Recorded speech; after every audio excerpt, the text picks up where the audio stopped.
स्वागत है आपका आज की इस वीडियो में। आज की इस वीडियो में हम 3 ब्लैंक्स करेंगे, डिटेल में उन्हें समझेंगे।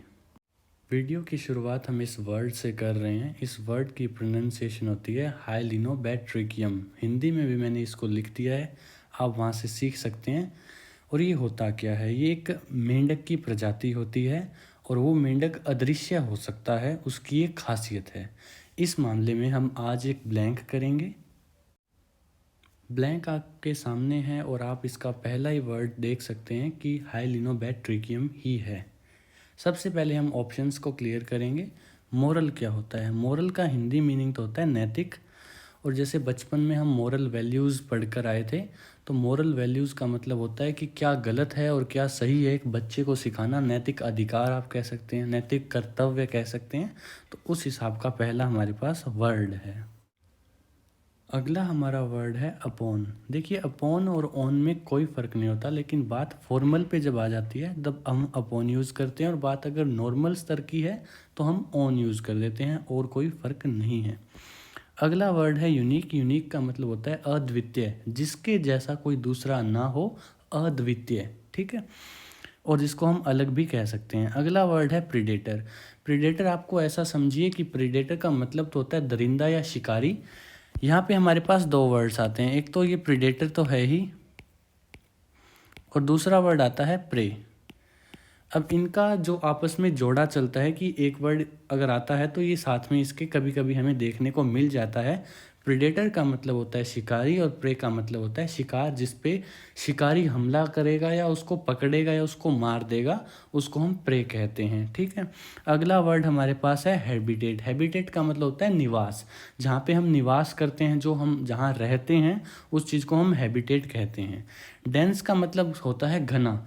घने जंगल के साथ काफ़ी ये वर्ड आता है, इस ब्लैंक में भी आएगा, तो ध्यान से इस वर्ड को समझना कि ये कहाँ पर आ सकता है, ठीक है। घने बाल भी होते हैं, घनी जगह भी होती है, जैसे दिल्ली एक घना शहर है। अगला वर्ड है सुपरफ्लुअस। इसका क्या मतलब होता है? इसका मतलब होता है जो चीज़ ज़रूरी नहीं है, फालतू की जो चीज़ है, या जो चीज़ अननेसेसरी है, उसका मतलब सुपरफ्लुअस होता है। एंसेस्टर्स क्या होते हैं? एंसेस्टर्स होते हैं हमारे पूर्वज, जो हमारे पीढ़ियाँ जिन्होंने चलाई हैं, उनको हम एंसेस्टर्स कहते हैं। थ्रू क्या होता है? थ्रू होता है के माध्यम से, या के द्वारा, या से भी आप कह सकते हैं। जैसे इस चीज़ के माध्यम से कोई चीज़ हुई है, किसी चीज़ के कुछ ज़रिए चीज़ हुई है, तो थ्रू होती है। अभी किसके थ्रू ये काम आपने करवाया, तो वहाँ पे थ्रू आ जाता है। अथॉरिटीज़ क्या होते हैं? अथॉरिटीज़ अधिकारी होते हैं। यहाँ पे प्लूरल फॉर्म में आए हुए हैं, कोई समस्या वाली बात नहीं है। अब हम ब्लैंक पे बढ़ते हैं कि ब्लैंक कह क्या रहा है। ब्लैंक शुरू करने से पहले हम इन 3 वर्ड्स का मतलब समझते हैं कि ये 3 वर्ड्स हैं क्या। इसमें एक मेंढक की बात होगी और उसके स्किन की बात होगी, उसके त्वचा की बात होगी। 3 तरह के ऑब्जेक्ट्स होते हैं, ट्रांसपेरेंट, ट्रांसलूसेंट और ओपेक। ये होते क्या है? मान के चलिए कि आपके सामने एक खिड़की है और वो खिड़की पे एक ग्लास लगा हुआ है, तो उसके आप आर पार देख सकते हैं, उस शीशे के आर पार आप देख सकते हैं आसानी से, बिना किसी समस्या के। ट्रांसलूसेंट ऑब्जेक्ट कौन से होते हैं? एग्जाम्पल इसका है वैक्स। जैसे वैक्स हम करते हैं तो उसमें हम आर पार नहीं देख सकते, देखने में दिक्कत आती है। ऐसा लगता तो है जैसे इसके आर पार लाइट हो रही है, होती भी है, लेकिन उसके आर पार हम देख नहीं सकते, बहुत ही समस्या होती है। ओपेक ऑब्जेक्ट्स कौन से होते हैं? जिसके आर पार हम नहीं देख सकते। एग्जाम्पल है इसका वुड, जैसे लकड़ के हम आर पार नहीं देख सकते, ठीक है। अब हम ब्लैंक की तरफ बढ़ते हैं। द हाइलिनोबैट्रिकियम याकू एक जानवर का नाम है, आपको मैंने बता दिया है। Known for its translucent skin. जाना जाता है, किसके लिए जाना जाता है? इसकी ट्रांसलूसेंट स्किन के लिए। अब ट्रांसलूसेंट स्किन हम समझ के आए हैं कि होती क्या है। आपके एग्जाम्पल के लिए मैं आपको एक फ़ोटो प्रस्तुत आपके सामने करता हूँ, आप समझ जाइएगा कि इसमें बात किसकी हो रही है। Translucent skin dash which its heart and internal organs can be seen. इसका जो दिल है, इसके जो इंटरनल ऑर्गन्स हैं, जो अंदर के जैसे फेफड़े और भी जो ऑर्गन्स होते हैं अंदर के, वो हम देख सकते हैं। तो इसकी स्किन के माध्यम से हम देख सकते हैं। जैसे हमारे अंदर तो हम नहीं देख सकते, हमारी तो एक ओपेक टाइप की स्किन है, लेकिन इस मेंढक की खास बात क्या है कि इसकी ट्रांसलूसेंट स्किन है, ठीक है। तो इससे हम इसके अंदर देख सकते हैं, किसकी वजह से, किसके माध्यम से, किसकी स्किन ही ऐसी है। तो यहाँ पे माध्यम से बात हो रही है कि थ्रू विच जिसके माध्यम से हम इसके इंटरनल ऑर्गन जो है बिल्कुल आसानी से देख सकते हैं। आपने फोटो में भी देखा होगा। ठीक है, आपको मैं एक और चीज़ समझाता हूँ यहाँ पर।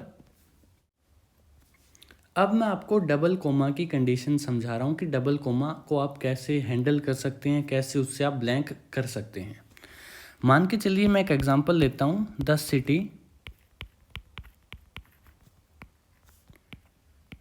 Which is located in the centre of India is very beautiful. Normally बात मैंने इसमें दिल्ली शहर की करी है, लेकिन यहाँ पे आप देख सकते हैं कि डबल कोमा मैंने यहाँ पे लगाया है, और हमें यहाँ से जानने को क्या मिला कि डबल कोमा के बीच में जो बात आती है वो सब्जेक्ट की डिटेल देने के लिए आती है। अभी जो हम ब्लैंक करके आए हैं उसमें भी यही हो रहा है, आप देख सकते हैं। तो यहाँ पे ये कोमा ये रहा और यहाँ पे भी ये कोमा ये रहा। अब ये कर क्या रहा है कि इस मेंढक की जानकारी दे रहा है। अब सेंटेंस तो यहाँ से ही बनता है कि डायरेक्ट इसको और यहाँ से प्रेजेंट से डायरेक्ट आप पढ़िए तो बिल्कुल अच्छे से आपको सेंस बनती दिखेगी। सिंपल प्रेजेंट का यहाँ पे रूल लग रहा है। अब देखिए, presents a stunning example of the wonders of natural adaptation. Wonders क्या होते हैं? चमत्कार होते हैं। जैसे आपने सुना होगा 7 wonders of the world.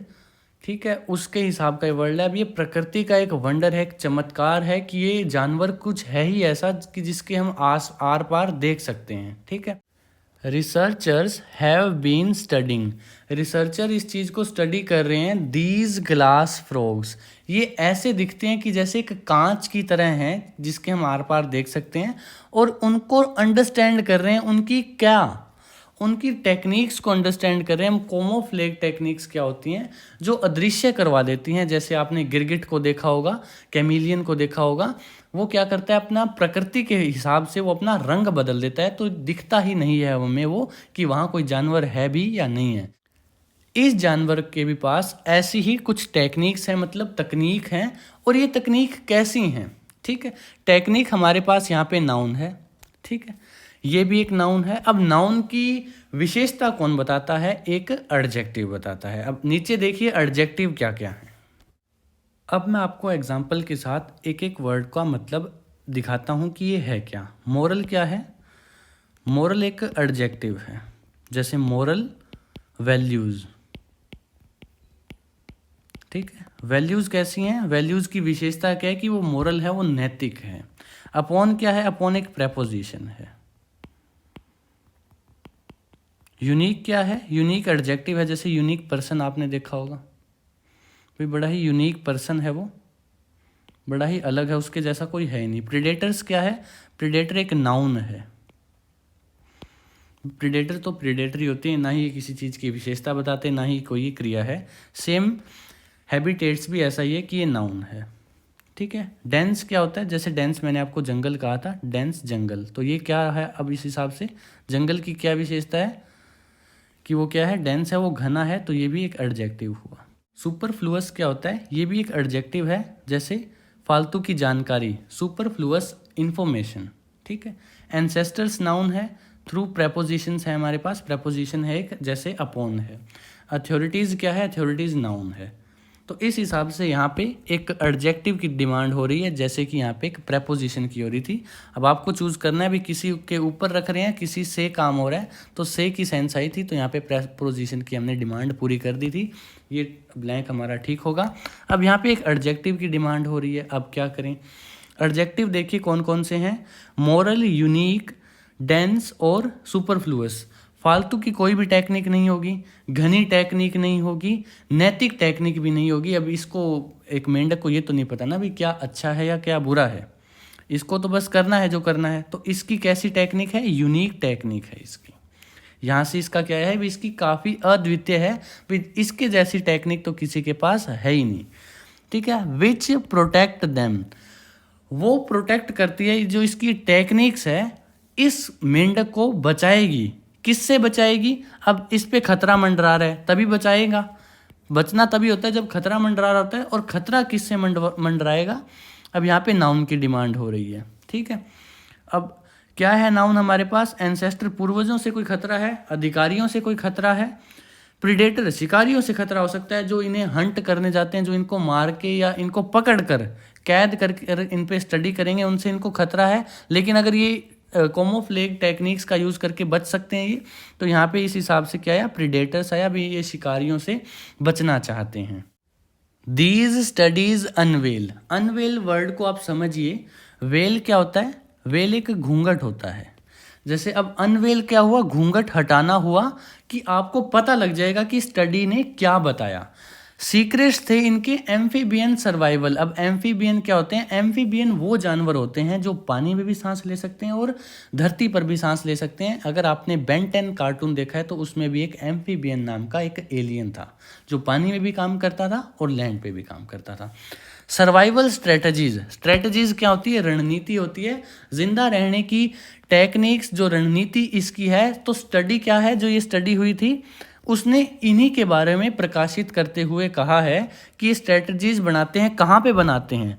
Rain forest होते हैं जहाँ पे बारिश बहुत हो एक तो, और वो जंगल बहुत घना होता है। रेन फॉरेस्ट जैसे अमेजोन का फॉरेस्ट है, वो एक रेन फॉरेस्ट है, वो जंगल बहुत घना है। तो यहाँ पे घने के लिए आपको डायरेक्ट मैंने पहले ही बता दिया था, डेंस की सिचुएशन आ जाती है। रेन फॉरेस्ट की विशेषता है कि यहाँ पे रेन फॉरेस्ट तो क्या हुआ? नाउन हुआ। नाउन की विशेषता कौन देगा?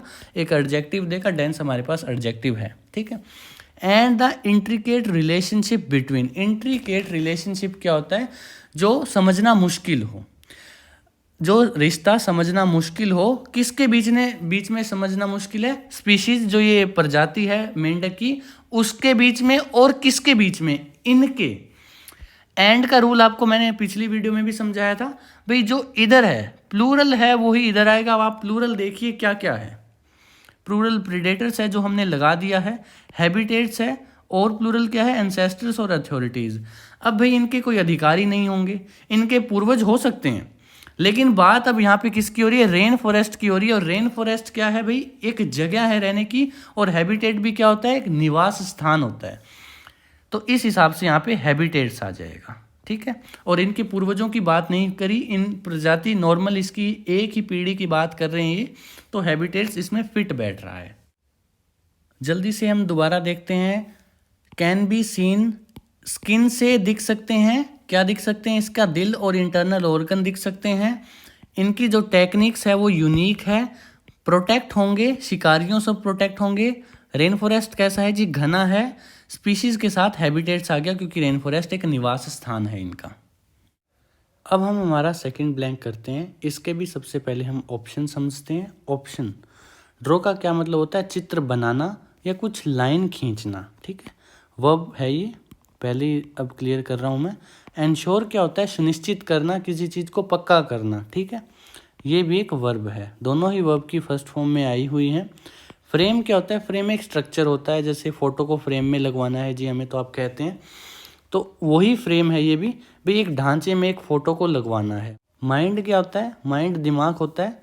एक्सप्लॉइट क्या होता है? एक्सप्लॉइट होता है शोषण करना, किसी चीज़ का लाभ उठाना, ठीक है, उसको बर्बाद भी करना, उस हिसाब से भी होता है, ठीक है। साइकिल क्या होता है? साइकिल वैसे तो वो बाइसिकल होती है, साइकिल जो हम चलाते हैं वो भी होती है, लेकिन एक चक्र भी होता है, जैसे कोई प्रोसेस है किसी चीज़ का। भाई पहले एग्स थे, फिर वो थोड़े से उसके पैर बाहर निकले, फिर वो एक पूरा अडल्ट बन गया, फिर ऐसे इस चीज़ को भी एक चक्र सा बनता है, इसको भी हम साइकिल कह देते हैं, इस प्रोसेस चार्ट को भी। हमारे पास यहाँ पर ये नाउन है, ये भी नाउन है, ये वर्ब है, ये नाउन और वर्ब दोनों ही है, ठीक है। और ये तो वर्ब थी ही। अब हम ब्लैंक पे बढ़ते हैं कि ब्लैंक क्या कह रहा है? होम की क्या करवानी है हमें? रिनोवेशन करवानी है। रिनोवेशन होता है नवीकरण। भाई थोड़ी सी उसमें दरार आ गई थी या कहीं से वो टूट गया था, उसको थोड़ा सा सही करवाना है। अब जल्दी से आप मुझे बताइए कि पहला वर्ड किसकी तरह यूज़ हुआ है? हाँ जी, बिल्कुल सही कह रहे हैं आप, जिरंड के रूप में हुआ है। जिन्होंने वीडियो नहीं देखी है, मैं बार बार कह रहा हूँ कि आप देख के ज़रूर आइए, काफ़ी काम ये पीटी में ज़रूर आएगी आपके, ठीक है। चूजिंग द राइट कॉन्ट्रैक्टर, चुनना है। किसको चुनना है? राइट कॉन्ट्रैक्टर, जो सही है, बिल्कुल सही कॉन्ट्रैक्टर जो आपका काम करेगा या जो भी घर की रिनोवेशन की जिम्मेदारी लेगा उसको चुनना है। और सही बंदा होना चाहिए। वो ख़राब अगर निकल गया तो घर ख़राब हो जाएगा, मतलब टूट जाएगा वो घर, मतलब सही नहीं हो पाएगा इतना अच्छे तरीके से। ठीक है। फॉर होम रेनोवेशन के लिए सही कॉन्ट्रैक्टर को चुनना है इज़ क्रूशियल। ये बहुत ही महत्वपूर्ण है। किसके लिए है? एक सक्सेसफुल प्रोजेक्ट के लिए है, एक कामयाबी के लिए है कि आपको कामयाबी मिल जाएगी किसमें, कि आप घर को रिनोवेट करवा लोगे, उसको सही करवा लोगे। बिगिन का मतलब होता है शुरुआत करना, जैसे रेस शुरू हो जाती है बिगिन होती है। तो शुरुआत कहाँ से करनी है आपको? बाय डिफाइनिंग यूअर, आपको बताने हैं आपके रिनोवेशन गोल्स भी, आपके लक्ष्य क्या हैं, कि आपको घर में अगर जो सुधार लाने हैं वो कहाँ पे हैं, कहाँ पे समस्याएं आप देख रहे हैं कि घर में कहाँ दरार है या क्या चीज़ टूटी हुई है, उनको आपको बताना है। एंड बजट को भी आपको कॉन्ट्रैक्टर को पहले ही बता देना है कि देखो जी यहाँ पे दरार है, इसका इतना खर्चा आना चाहिए मेरे हिसाब से। ठीक है, ताकि आप क्लियरिटी, एक जो लड़ाई नहीं होगी आगे जाके, मतलब भाई आपने कम पैसे देने हैं या ज़्यादा पैसे देने हैं, एक क्लैरिटी बनी रहे, साफ सफाई बनी रहे इस काम में।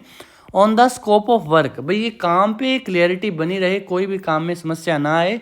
तो क्लैरिटी को आप क्या करेंगे? अब टू है, टू के आगे पीटी में ज़्यादातर क्या आता है? हाँ जी बिल्कुल सही कहा आपने, वर्ब आती है। और अब टू के आगे कौन सी फॉर्म आती है? वर्ब की फर्स्ट फॉर्म। हमारे पास सारी ही वर्ब की फर्स्ट फॉर्म है इधर।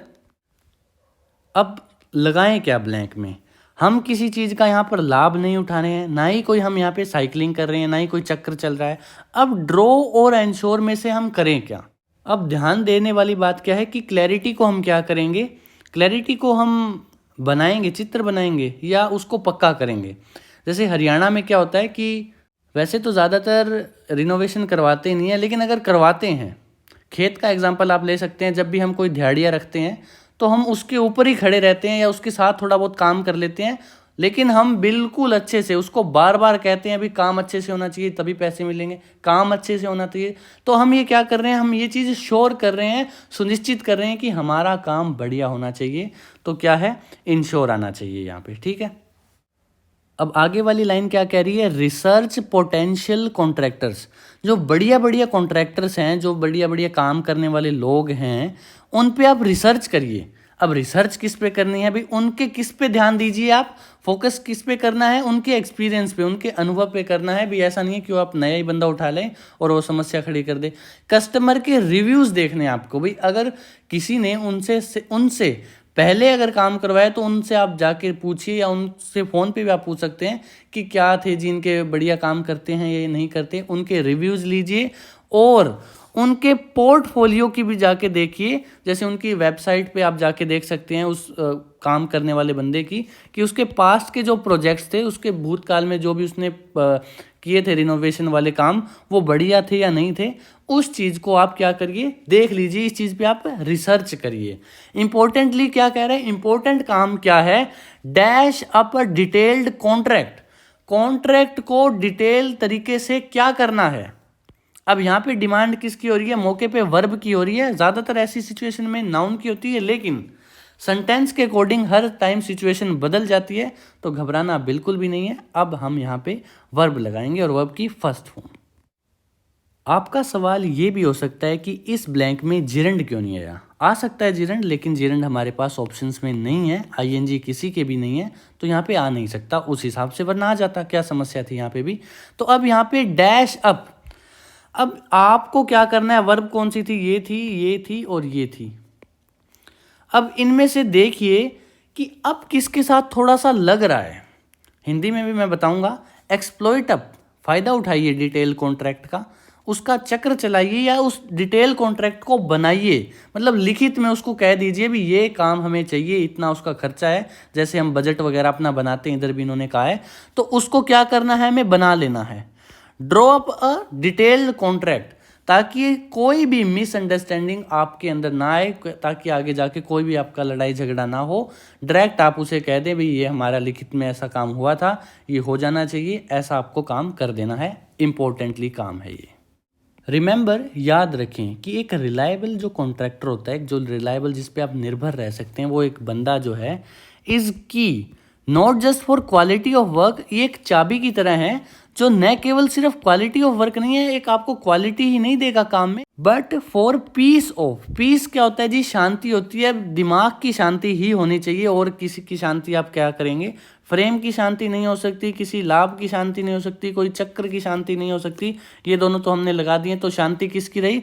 हाँ, शांति ही आएगा इसमें। अब कैसे आ सकता है? आप सोचो भी, आपके दिमाग में ठंडक तो रहेगी ना, आपका काम आपकी आंखों के सामने हो रहा है, बढ़िया तरीके से हो रहा है, बंदा अनुभवी है, बंदे ने सारे काम बढ़िया तरीके से किए हुए हैं, रिव्यूज़ भी उसके अच्छे हैं, सारी क्लियरिटी वगैरह आप बना दी है, आपने बजट्स वगैरह बना दिए हैं, कॉन्ट्रैक्ट बना दिया है, तो दिमाग में शांति तो ज़रूर आएगी, क्योंकि कोई लड़ाई झगड़ा नहीं होगा। तो पीस ऑफ माइंड यहाँ पे बिल्कुल डायरेक्ट आंसर आ जाएगा। क्लैरिटी को हम इंश्योर करेंगे, कॉन्ट्रैक्ट को हम बनाएंगे अच्छे से, और पीस ऑफ माइंड, दिमाग की शांति सारी की सारी रेनोवेशन जर्नी में बनी रहेगी। तो गाइज अब हम जानेंगे सिंपैथी और एम्पैथी में क्या फ़र्क होता है, कब कब और ये किस सिचुएशन में यूज़ होते हैं। अगला हमारा ब्लैंक इसी पर निर्भर है, तो ध्यान दीजिएगा। अब जैसे सिंपैथी क्या होती है? आपके सामने एक गरीब बच्चा आया और आपने सोचा कि ये गरीब क्यों है, और आप में बुरा लगा कि बहुत बुरा हो रहा है बेचारे के साथ, और आप चले गए, कोई ज़्यादा भाव नहीं दिया इतना। लेकिन एम्पैथी क्या होता है कि आपने पूरा का पूरा विचार और शायद 5-6 मिनट सोचने में लगा दिया कि इसके साथ ये क्यों हुआ, इसके साथ ये कैसे हुआ, इसको क्या लग रहा है, मैं अगर इसकी जगह होता तो मैं क्या करता, इसके साथ वाकई में भगवान ने बहुत बुरा किया है। ज़्यादा ही दुख प्रकट होने लग जाए तो वो किसकी फीलिंग होती है? वो एम्पैथी की फीलिंग होती है। एक बार दुख आ जाए और वो थोड़े समय के लिए हो, वो सिंपैथी होती है। याद रखिएगा ये। तो ब्लैंक का नाम है अर्ली एम्पैथी। अब सबसे पहले जो हम करते हैं, ऑप्शन के मतलब जानते हैं, वही करेंगे। वैसे सब पे अगर नज़र डाली जाए तो ईडी, आईएनजी और ईडी, दोबारा ईडी, फिर ईडी, सब में लास्ट में ईडी, तो ये हमारी सारी की सारी लगभग क्या हैं? वर्ब्स हैं। देखा जाए तो यहाँ पे वर्ब आएगी, यहाँ पे बिल्कुल कैसे आएगी? क्योंकि दे सब्जेक्ट है, वर्ब की डिमांड है, और ये ऑब्जेक्ट है। क्लोजली एडवर्ब है, एडवर्ब के पास भी क्या आएगी? वर्ब आएगी। वॉज क्या है? एक हेल्पिंग वर्ब है। आगे क्या आएगी? मेन वर्ब आएगी।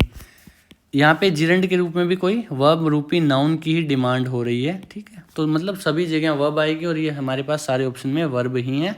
मतलब क्या क्या है, आइए जानते हैं। पोस्टेड है हमारे पास पहला वर्ड। पोस्टेड का मतलब होता है किसी चीज़ को डिस्प्ले करना। जैसे आप इंस्टाग्राम पे फ़ोटो पोस्ट करते हैं, वीडियोस पोस्ट करते हैं, तो वहाँ पे आप वो डिस्प्ले कर रहे हैं, मतलब दिखा रहे हैं लोगों को, ठीक है।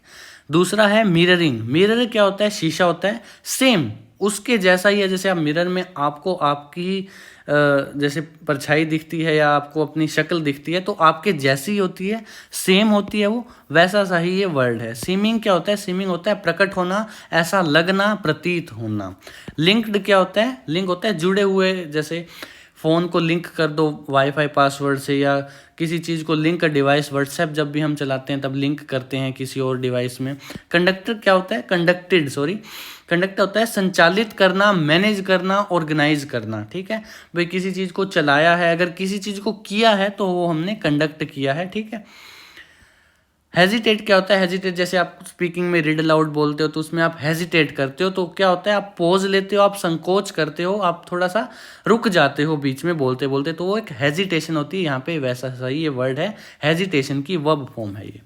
डोमिनेटेड क्या होता है? डोमिनेटेड होता है शासन करना किसी चीज़ पे, किसी चीज़ की ज़्यादा पावर होना, ठीक है। नोटेड क्या होता है? नोट करना, उसको लिख लेना। जैसे अब आप अगर साथ साथ पढ़ते टाइम लिखते हो तो आप उस चीज़ को क्या कर रहे हो? नोट कर रहे हो, लिख रहे हो, देख रहे हो इस चीज़ को ध्यान से। ब्लैंक की तरफ बढ़ें तो क्या कह रहा है? A group of psychologists. Group था किसका था जी? साइकोलॉजिस्ट का था। कहाँ पे था? मेलबर्न में, ऑस्ट्रेलिया में है ये शहर। फोकस्ड ऑन, अब ये साइकोलॉजिस्ट का ग्रुप था, इसमें जो रिसर्चर बंदे थे, जो ये साइकोलॉजिस्ट थे, उनका ध्यान किस पर था? द डेवलपमेंट, विकास पर था। और विकास भी किस चीज़ का? एम्पैथी का। जो फीलिंग मैंने आपको बताई थी उसका कब हुआ था? वो अर्ली चाइल्डहुड में, जैसे छोटे से में बच्चे में ही हो गया वो। आजकल जैसे आजकल के माता पिता पहले ही सिखा देते हैं कि ये चीज़ बुरी होती है, किसी का मजाक नहीं उड़ाना चाहिए, किसी को चिढ़ाना नहीं चाहिए, ये बुरी बातें होती हैं। तो आजकल ये देखने को मिल रहा है। तो मेलबर्न में भी साइकोलॉजिस्ट का यही उद्देश्य है कि देख रहे हैं वो इस चीज़ को, क्योंकि ये एक बहुत ही महत्वपूर्ण हिस्सा है, एक पहलू है किस चीज़ का, सोशलाइजेशन का। सोशलाइजेशन समाज में बर्ताव करने का। अब जैसे अगर आपको कोई चिढ़ा रहा है, आपके साथ कोई बदतमीजी कर रहा है, तो क्या आपको अच्छा लगेगा? नहीं लगेगा, क्योंकि उस बच्चे में इन्फती नहीं है तो ही वो मजाक उड़ा रहा है। लेकिन अगर वो दयालु बच्चा है तो मजाक वो बिल्कुल भी नहीं उड़ाएगा। तो बच्चों को हमेशा दयालु होना चाहिए, ठीक है। ये एक बहुत ही महत्वपूर्ण हिस्सा है सोशलाइजेशन का। अब जो ज़्यादा ही अगर मज़े लेता है, चिढ़ाता है, तो उससे कोई बात नहीं करता, उसके कोई भी दोस्त नहीं बनते, ठीक है। अगली लाइन क्या करी है, दे कौन है? ये साइकोलॉजिस्ट का ग्रुप जो था वो ही बंदे हैं ये। उन्होंने क्या किया, स्टडी अब देखें तो पोस्ट कर दिया, उनको शीशा लगा दिया, प्रतीत करवा दिया, जोड़ दिया, या कंडक्ट करवा दिया, हेजिटेट कोई संकोच हो गया, डोमिनेट पावर दे दी, या लिख लिया। स्टडी हमेशा कंडक्ट होती है, उसके लिए एक स्पेशल वर्ड है यहाँ पर हमारे पास, कंडक्टेड, कि स्टडी कंडक्ट हुई मतलब उसको करवाया गया। जीरंड आ रहा है यहाँ पे इन्वॉल्विंग के रूप में। शामिल थे उसमें, कितने शामिल थे? पेरेंट्स और बच्चे के इतने जोड़े शामिल थे। पेयर होता है, जोड़ा होता है, जैसे पेयर ऑफ सॉक्स होता है, ठीक है। जोड़े शामिल थे, 120 थे वो, ठीक है। माता पिता थे और उसमें उनके बच्चे भी होंगे, ठीक है, उनके बच्चे ही थे। तो उन्होंने क्या किया, यहाँ पे वर्ब की कौन सी फॉर्म आनी थी? सेकंड फॉर्म आनी थी। एंड के साथ वाला रूल भी यहाँ पे आपको दिख रहा होगा। ध्यान देना वो बात, डबल कोमा वाली। अब मैं डायरेक्ट इसको पढ़ता हूँ, इतना और यहाँ से सीधा, ठीक है। They conducted a study and observed, उन्होंने स्टडी को करवाई और ऑब्जर्व किया। ये डबल कोमा क्या है? इस स्टडी की डिटेल दे रहे हैं, भी स्टडी में शामिल कौन कौन था। तो आशा है कि इस डबल कोमा का रूल आप समझ रहे हैं। आगे भी ये और आएगा तो मैं आपको जरूर बताऊंगा, ठीक है। आगे भी आ रहा है वैसे ये, ठीक है। ध्यान देना अपना सारा का सारा इसमें। उन्होंने क्या ऑब्जर्व किया? तरह तरह की फॉर्म, किसकी? एम्फेथेटिक रिस्पॉन्सेज की। भाई उनको जो बच्चों में जो एम्फेथेटिक रिस्पॉन्सेज मिले थे उनको ऑब्जर्व किया जी, ठीक है। फिर क्या किया? Closely dash to parental interaction styles. वो क्लोजली क्या थे? क्लोजली पेरेंटल, जैसे ही पेरेंट्स से, अब जैसे पेरेंट्स अगर दयालु हैं तो बच्चा भी दयालु होगा। अगर पेरेंट ही थोड़ा सा लड़ाई झगड़े करता है तो ज़्यादा चांसेस हैं कि बच्चा भी लड़ाई झगड़ों में पड़ जाता है, ठीक है। तो ये चीज़ यहाँ पे एम्पैथेटिक की बात हो रही है। तो पेरेंट के साथ बच्चों के क्या थे? एम्पैथेटिक के लिंक थे। बिल्कुल सही कहा आपने कि क्लोजली लिंक्ड, भाई लिंक था उनका भी, बिल्कुल पास में मिले हुए थे ये सारी चीज़ें। लिंक का मतलब मैंने आपको बताया था, जुड़े हुए थे, बिल्कुल सेम से आ रही थी कि जैसा बच्चों का बर्ताव था वैसा ही माता पिता का था, और जैसा माता पिता का था वैसा ही लगभग बच्चों का भी आ रहा था। अगली लाइन पढ़ने से पहले डबल कोमा वाला समझ लेते हैं। ये कोमा दिख रहा होगा आपको और ये भी दिख रहा होगा। ये क्या कर रहे हैं? इस चीज़ की विशेषता दे रहे हैं, इसको अलग से नाम दे दिया है। A particular form of response, एक पर्टिकुलर था, एक विशेष रिस्पॉन्स उनके प्रत्युत्तर या बर्ताव उनका देखने को मिला, जिसको नाम दिया गया था इंगेज्ड एम्पैथी, इसका नाम दिया गया था, ठीक है। इसको क्या किया गया था? वॉज डैश, पैसिव वॉइस लग रहा है, प्रेजेंट पास्ट सिंपल का, तो क्या आनी चाहिए? वर्ब की थर्ड फॉर्म आनी चाहिए। देखा जाए तो लगभग है। ईडी फॉर्म देखिए, पोस्ट किया गया था, उसको कंडक्ट हमने लगा दिया है, उसमें संकोच हुआ था, उसमें पावर दिखी थी, उसको नोट किया गया था। क्या किया गया था?